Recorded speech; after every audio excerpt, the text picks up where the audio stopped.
This is Foundations of Math and Pre-Calculus 10, Chapter 7.3, and we're going to look at the last form. It's slope point form. It's a very easy to use form if you're not given the y-intercept.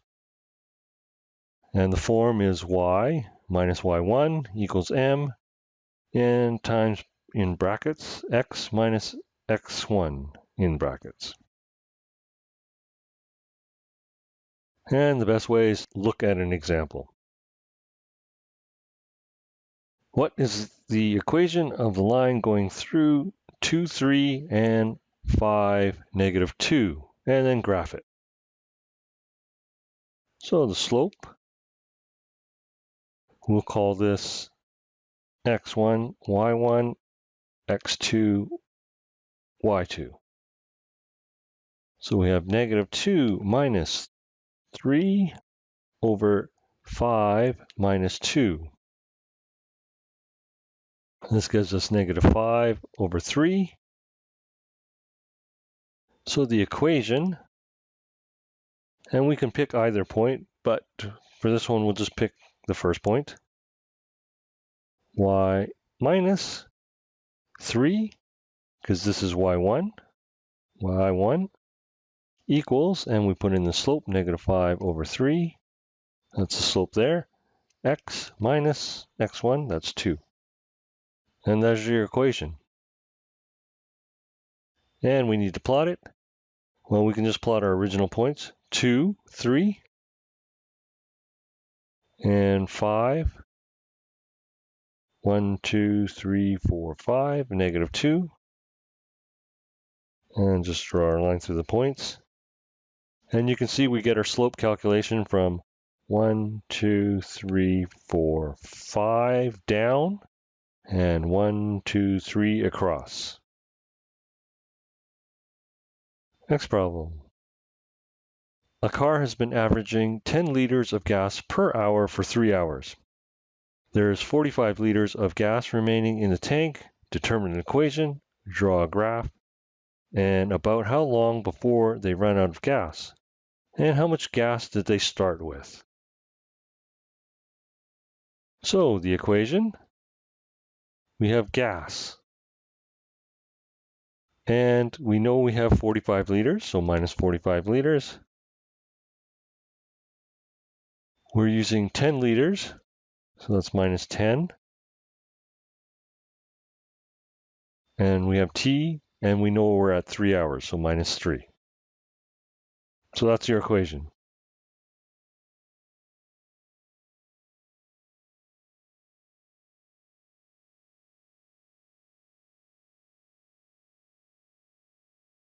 Okay, we can plot our point, and we can just go up by ones. So this is 3 hours. And we have liters. This is 45, so we'll just go up by tens. So 45 is 10, 20, 30, 40, and 5. So they meet here. And since we know that goes down by 10 liters per hour, so we just have to draw another 10 down here, and then we just draw our line. And we can just do dots here and draw our line.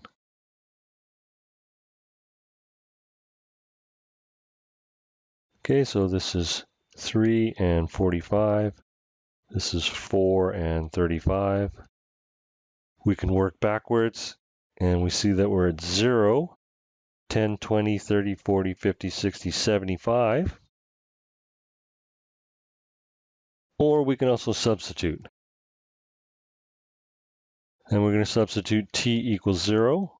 So g minus 45 equals negative 10. 0 minus 3. So we have g minus 45 equals negative 10 times negative 3 gives us positive 30. So g equals, the negative 45 becomes plus 45, so it's 75. So they started out with 75 liters.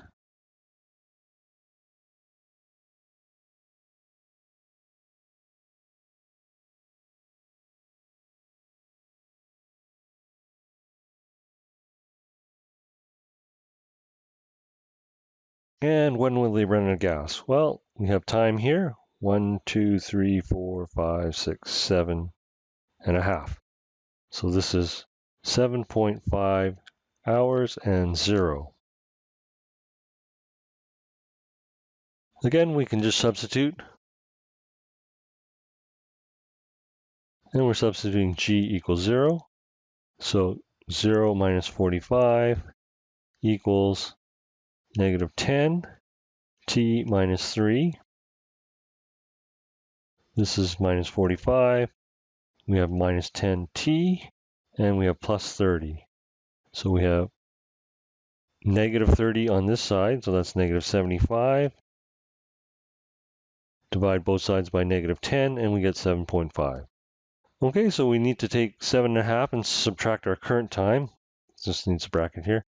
We need to take 7.5 minus 3 equals 4.5. So they were running gas in 4.5 hours.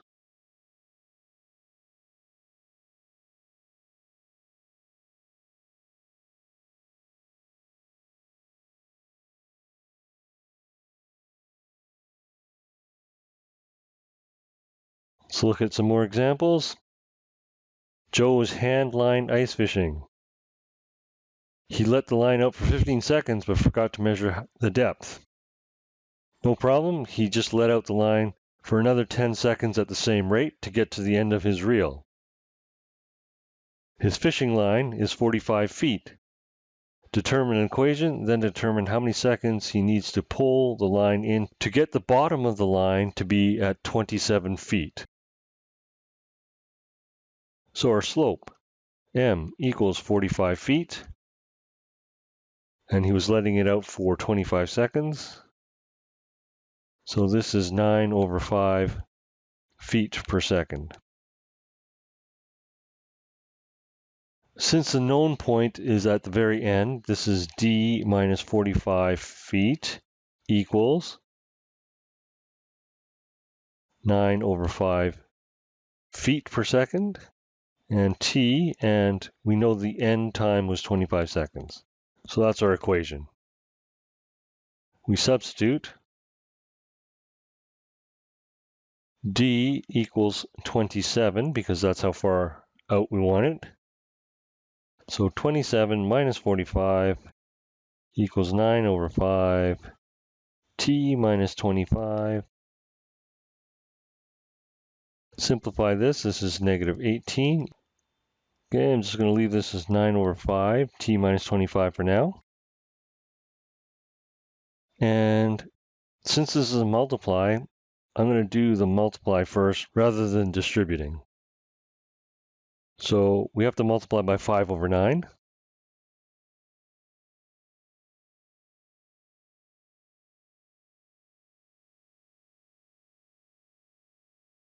Nine cancels out from these two, so this just becomes negative 2, and that's times 5, that's negative 10.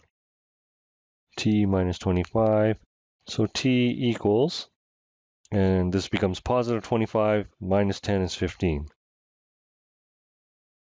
So since the time equals 15, we need to take 15 minus 25, which is our current position. That's negative 10 seconds.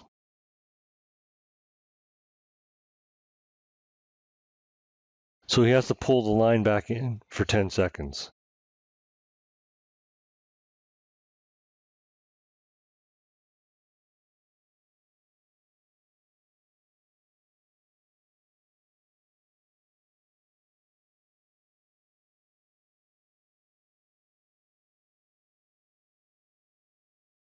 Last example, a farmer has a linear population growth of dairy cows. In 2005, he had 149 cows, and in 2009, he had 165 cows. How many cows did he have in 2000 and 2016? Determine an equation first. So we need to figure out the slope first. M equals 165 minus 149, and that was in 2009 and 2005. So this is 16 over 4.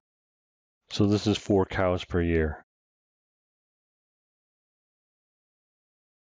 Our equation, we have P, and it doesn't matter which one we use, but we have to use corresponding points. So we'll take this, minus 149 equals 4 times T minus the 149 cows was in 2005. Okay, that's our equation. So now we need to substitute. And we have T equals 2000, because that's the year that we want to know about. So P minus 149 equals 4 times 2000 minus 2005. P equals, this is going to be positive 149 on this side, plus 4 times negative 5. That's 149 minus 20. That gives us 129 cows in 2000.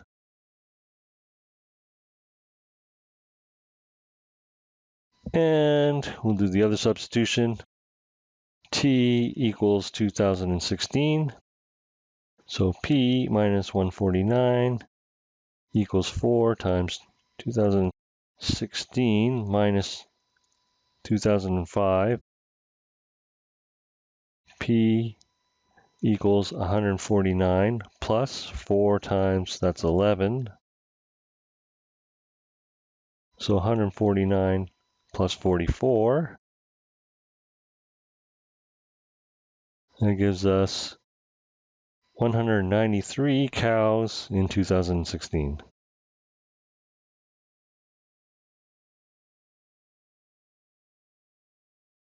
Let's throw in one more bonus problem. When will he have